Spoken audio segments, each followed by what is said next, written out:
The WNBA's newest franchise is the most prosperous team in women's sports. Names like Caitlin Clark, Angel Reese, Paige Buchers, and Aya Wilson are not just circulating, but dominating sports and media conversations. Even though these names carry much of the WNBA's success, the growth of the league beyond these athletes is remarkable. The 2025 season proved that the league's growth is not solely due to its biggest names.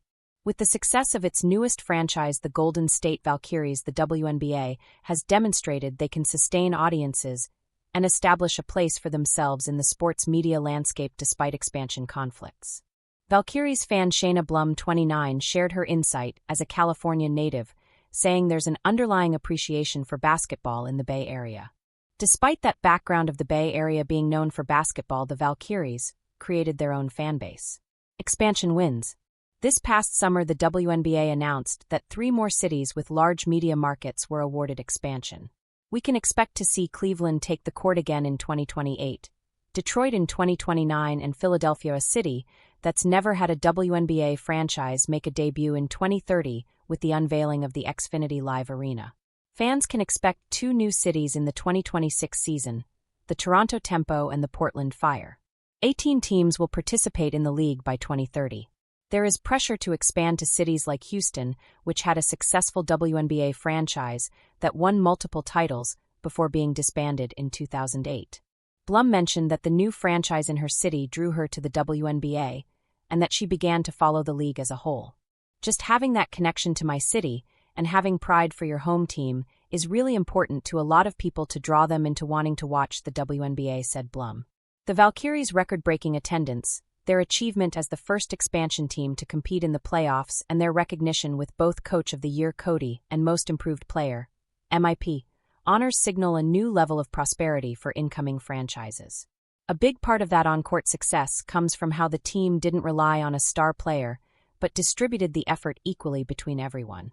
According to the Valkyries roster list, each member has contributed fairly equally in points, assists, and rebounds per game. Even though the Valkyries had an all-star player Kayla Thornton and Most Improved Player Veronica Burton, it wasn't like the success of the team didn't lie in those 2 people's hands. It was a very even distribution of points between players, said Blum. But as expansion success accelerates, not every city is celebrating. Expansion conflicts. Alongside these wins, expansion has also sparked tensions like the ongoing battle with the Connecticut Sun.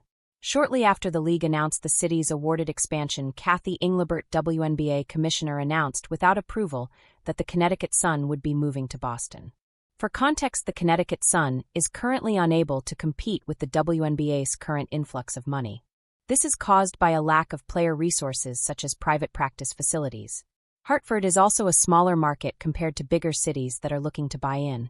However, the WNBA would not accept Boston's $325 million offer because the city was never involved in the expansion process. Even cities like Houston were left out. The Sun fought back by saying hands off our team and putting forth a bid of their own to keep the team after months of tug-of-war.